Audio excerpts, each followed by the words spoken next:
Notre prochaine invitée est une femme. Et ça sera la seule de ces Winter Talks. Alors forcément, je me sens, on va dire, pas seule sur scène, mais j'aurais aimé qu'il y ait plus de femmes qui viennent vous parler. Alors c'est pour ça qu'il va falloir l'accueillir vraiment chaleureusement. Elle incarne le savoir en matière d'urbanisme. Elle est géographe reconnue, professeure à l'Université Paris 1. Je vous demande de l'accueillir très, très, très chaleureusement, Denise Plumin.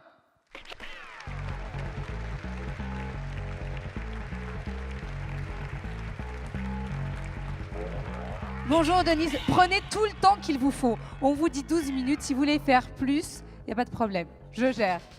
Merci Laura. Bonjour. Eh bien, je suis ravie d'être parmi vous à Before Winter. Jean-Louis Sevaz, que je remercie de m'avoir invité et qui ne craint pas le paradoxe, m'a demandé de vous parler des villes, ce qui peut paraître un petit peu bizarre à propos de la montagne. Alors, quand même, les villes, nous le savons, ce sont les nœuds qui animent tous les réseaux qui nous connectent de par le monde et tout passe par elles. Bientôt, nous aurons, avant la fin du siècle, 80% de la population qui habite les villes dans le monde entier.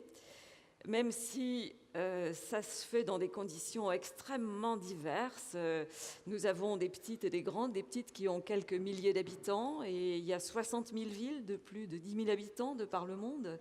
Et plus on monte dans les tailles, eh bien, moins il y a de villes, mais on en a encore 5 000 qui font plus de 100 000 habitants, environ 500 qui sont à plus d'1 million et presque une cinquantaine aujourd'hui qui dépassent les 10 millions d'habitants. Évidemment, c'est sans commune mesure et ça donne des images, des paysages, des conditions de vie qui sont également très diverses. Mais nous devons avoir conscience que les 2/3 de ces citadins vivent dans des pays en développement, émergents, il faut dire la vérité, des pays pauvres.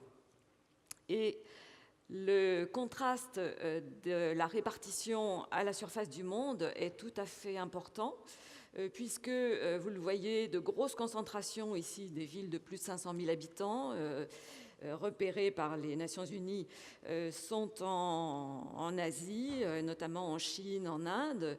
Nous en avons beaucoup également en Europe et un peu moins en Afrique. En Amérique, nous voyons les teintes bleues qui nous montrent une très forte proportion de population vivant dans les villes, plus des 3/4, 80%. C'est le cas aussi de l'Australie, de l'Europe également, mais c'est caché sous les cercles représentant les villes. Et alors, ce qui est intéressant, c'est que là où il y a déjà des très grandes villes dans ces grands pays asiatiques, eh bien, vous voyez les teintes bleu clair qui montrent que dans ces pays-là, ce qu'on appelle la transition urbaine, le passage au tout urbain dans l'habitat, n'est pas encore réalisé.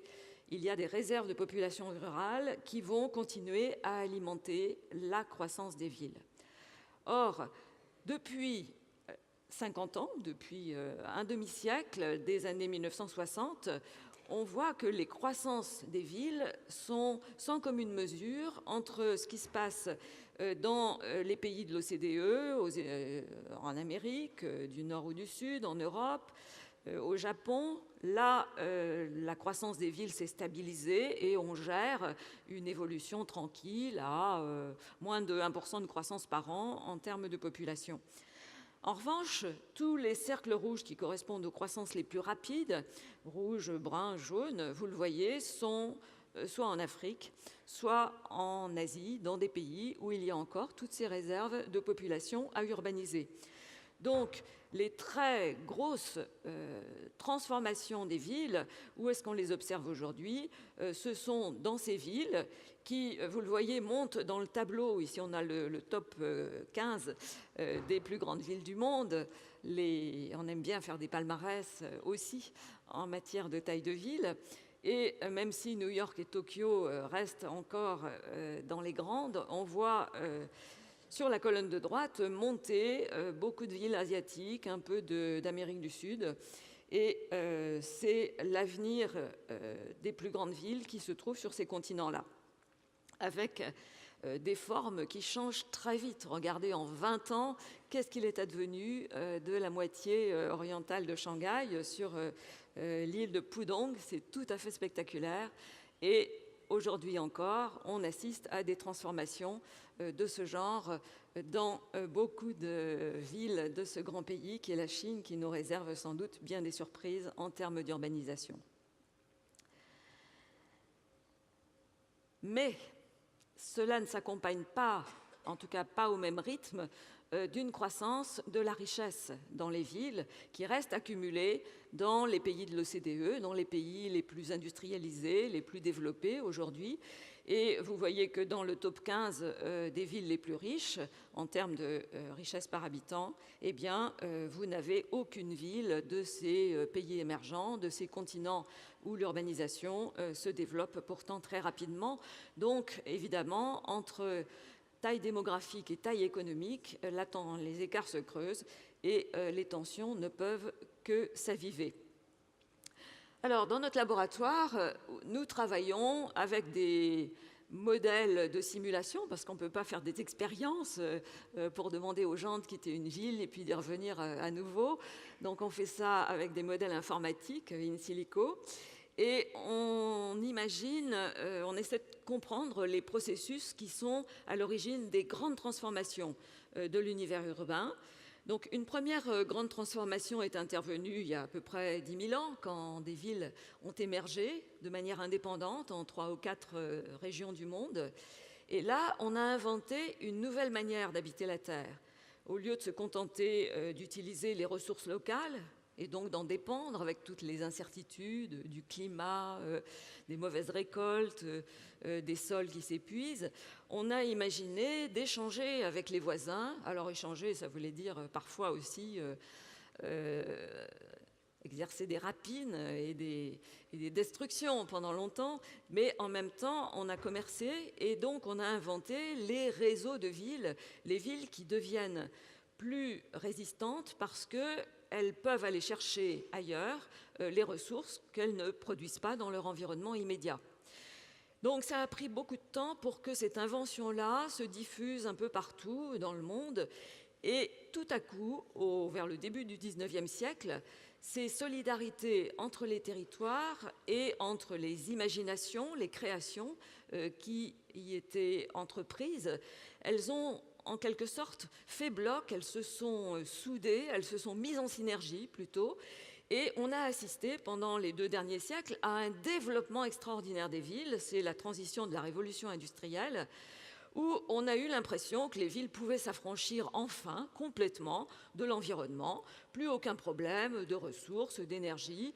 On allait croître et croître encore davantage avec ces villes mises en réseau et qui se développaient toutes ensemble en s'échangeant des informations. Formidable, mais évidemment, les ressources ne sont pas distribuées de manière infinie sur notre planète et les cordes de rappel se sont fait sentir. Donc nous allons maintenant vers ce qu'on appelle la transition environnementale qui va fonctionner de manière complètement différente en termes de contraintes sur le développement des villes par l'environnement. Ce ne sont plus des contraintes de l'environnement local qui gênent le développement des villes, mais elles vont devoir s'adapter à des injonctions qui viennent après la COP21, on l'espère, il y en aura d'autres, qui viennent des organisations internationales et des États pour réglementer, contrôler, empêcher qu'on ne gaspille trop de ressources et trop d'énergie. Et puis, ce qui est merveilleux avec les systèmes de ville, c'est que, eh bien, elles échangent aussi d'une autre façon, latéralement, les unes avec les autres. Elles partagent des informations et donc, à ces injonctions top-down, on va aussi avoir bottom-up, des incitations, des échanges, des bonnes solutions qui seront proposées entre toutes les villes et qui vont nous permettre, on l'espère, de réussir au mieux cette transition. C'est pourquoi on pense que les villes sont l'expression même de cette intelligence collective, territoriale, et que les réseaux de tous les acteurs urbains, dont beaucoup sont ici aujourd'hui, sont là pour faire advenir cette propagation de l'innovation dans la plupart des lieux. Alors, les villes de cette montagne sont un bel exemple de cette adaptation continuelle qui est demandée aux villes pour donner des conditions de vie toujours améliorées et maintenir leur position par rapport à l'ensemble des autres villes. Et dans les travaux que nous avons pu conduire, encore dans mon laboratoire, eh bien, nous avons constaté que les villes de toute cette région, Grenoble, Annecy, Chambéry, mais aussi les petites villes qui sont dans leur réseau, avaient pour particularité, au cours des 50 dernières années, par rapport à l'ensemble des villes françaises, d'avoir su anticiper et gérer une innovation majeure qui est la rencontre entre l'industrie et les services, la combinaison de l'industrie et des services autour des secteurs en développement, de ce qu'on appelle le high-tech, mais pas seulement, beaucoup d'autres activités. Donc, c'est vraiment la marque de fabrique, l'image de marque, la spécificité de ces villes de montagne qui entraînent pas seulement les plus grandes dans leur sillage, mais par le réseau, parce qu'elles dessinent sur le territoire. Ici, on a un schéma sur la France entière de ce qu'on appelle les réseaux de proximité, les multiples réseaux de toute nature par lesquels les villes échangent. Et vous voyez le grossissement sur la région des Alpes du Nord, qui montre qu'aucune ville, même petite, n'est laissée en arrière. Il faut imaginer, on ne les a pas forcément dans les statistiques, mais même les petites stations de montagne sont largement intégrées dans ce réseau d'échange d'informations, de dynamisation réciproque. Donc c'est pourquoi on peut jeter, je pense, un regard extrêmement optimiste, et vous êtes là pour le prouver, sur l'avenir de ces villes dans les régions montagnardes et du même coup de toute la montagne qui les accompagne dans les transformations qu'elles sont capables d'impulser aujourd'hui. Voilà, j'espère vous avoir convaincu. Et si vous voulez en savoir plus, il y a de la ressource numérique à votre disposition. Merci Denise. En plus, il paraît que pour être avec nous aujourd'hui, vous avez déplacé un voyage à Shanghai. Et en effet, j'aurais dû partir aujourd'hui, mais je ne partirai que demain matin. Et je suis ravie d'avoir fait le déplacement ici pour partager l'ambiance avec vous. Merci infiniment. Et bon voyage à Shanghai. Merci.